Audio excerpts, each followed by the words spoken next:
Thank you for tuning in to the Patricia Show. My name is Patricia. Please press like and subscribe and share this audio with someone who you may think needed. So this is part 2 of you need to treat people the way you want to be treated. And I was talking about how have helped different people. They don't even come back to give you a thanks, give you they may say thanks, but honey, thanks ain't buying no bills. They need to come back and give you some money because you're not charging them to help them to get the money or jobs or whatever they need to go do. And nothing in this world free. So you need to help, you need to go back and give money. The Bible say you need to give money to where you get your spiritual juice. If you get your spiritual juice from church, you need to give a donation there.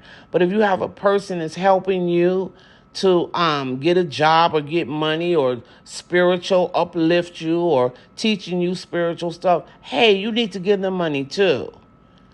Because I'm telling you, you never know who you messing around with and who you're not doing the right thing for.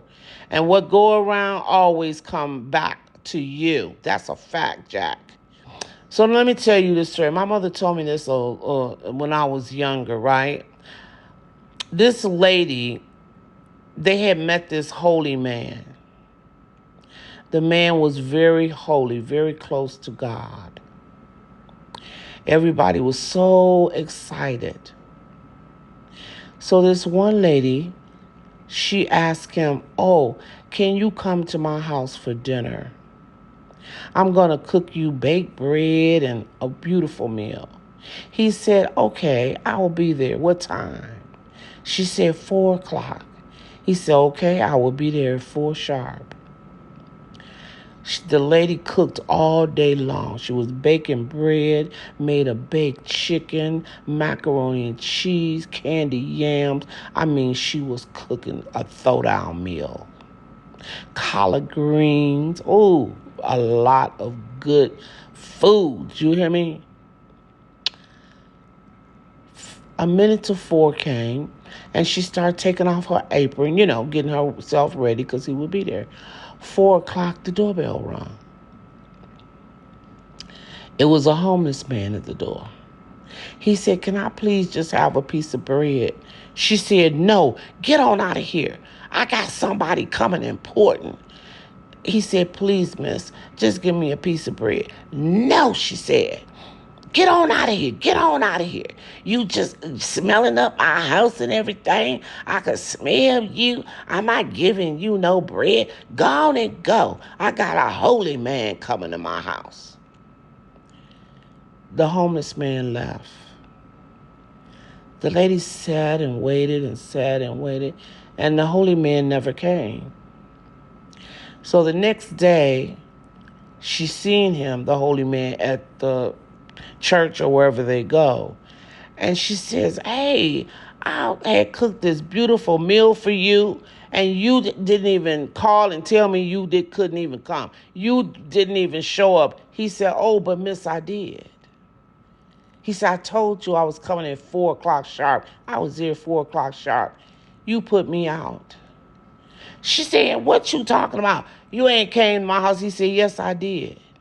He said, "I came to your house disguised as a homeless person. And I asked you for a piece of bread. And you told me that you couldn't give me a piece of bread. You were waiting on a holy man." She said, "Oh my God, was that you?" He said, "Yes, that was me." He said, "How can you going to give me all of these great things? And how can you love God who you have never seen, but don't love your fellow man who you can see? How come your fellow man, God is inside of every man, but yet you couldn't spare them a piece of bread because you said he was smelling and homeless, but you had all this bread and food set aside for God's servant? If you can't love your neighbor whom you see every day, then how can you possibly have any love for God and any of his holy servants? You see, what that means is that story is that you don't never know who you're dealing with, honey. You don't never know who's in that physical body disguised as Patricia. That's my name. Somebody's going to use me for an example. You just see Patricia. You don't know who my soul is. You don't know the true identity of my spirit. I could be an angel here, and you're doing negative things to treat me bad. You don't think that's going to come back on you? Sweetie, it's coming back on you.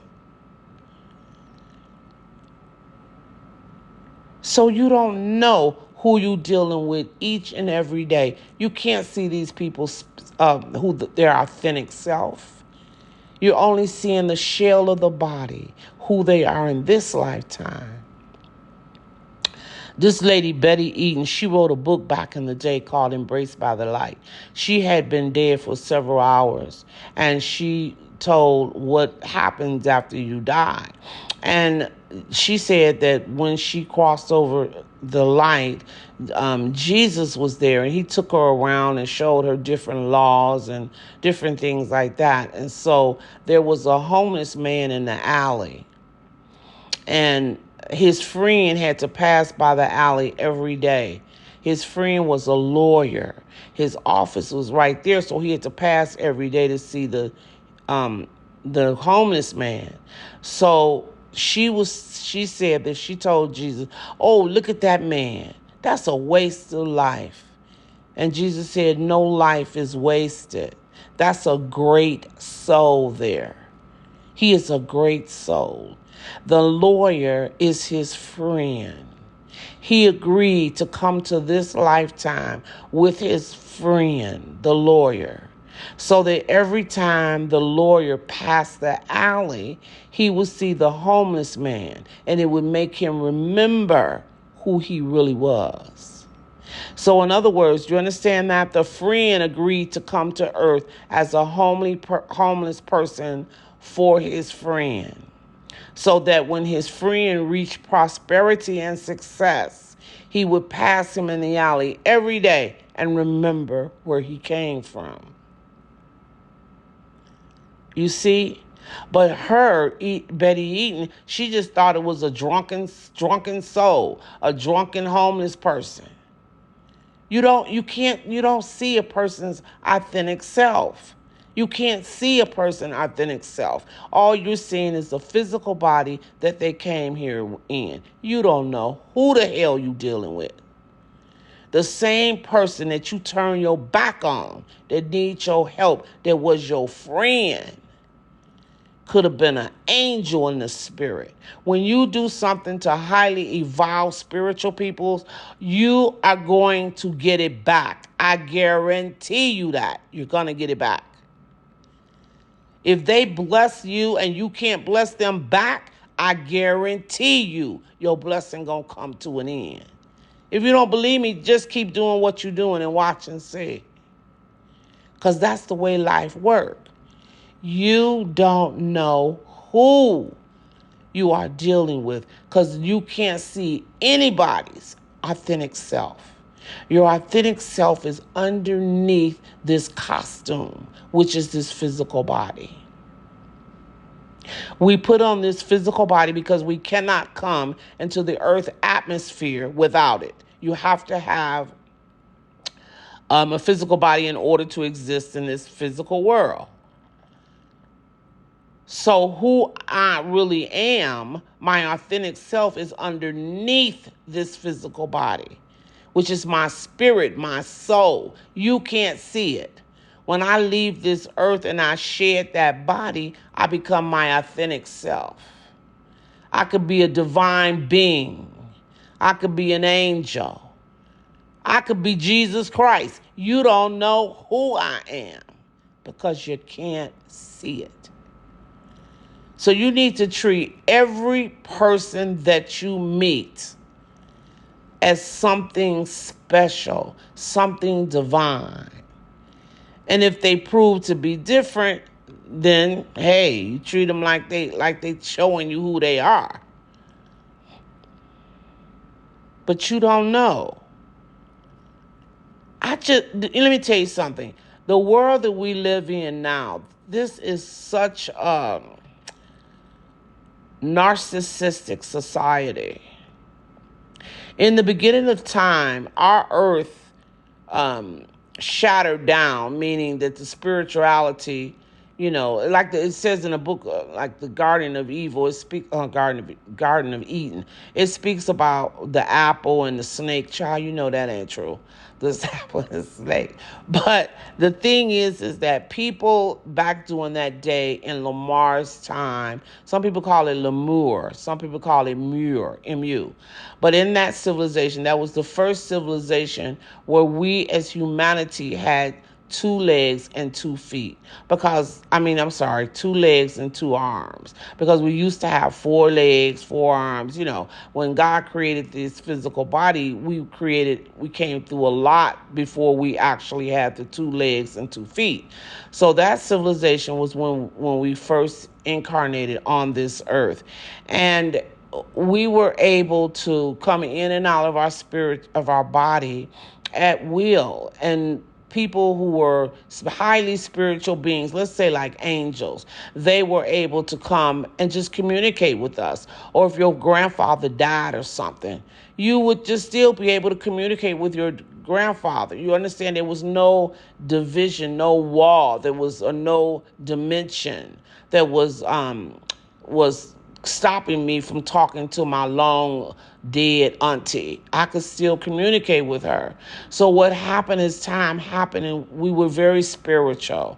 And as time went on, instead of us evolving more, we began to turn our attention outside of ourselves.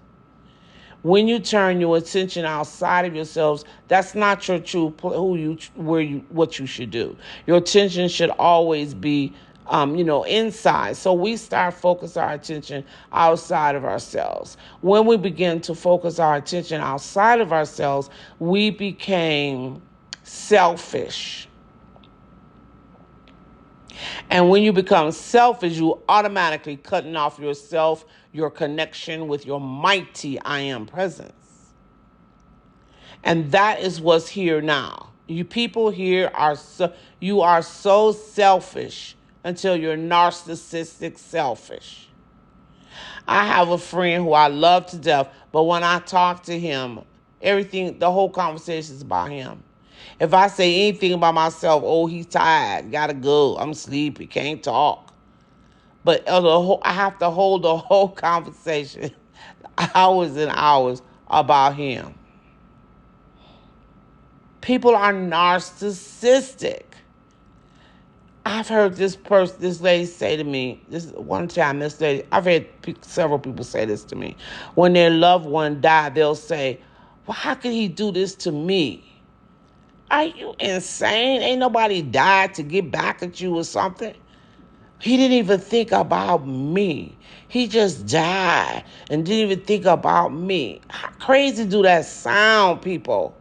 Somebody dying, your child, your mother, your father, and you sitting up there talking about they didn't even think about you. How narcissistic can you be?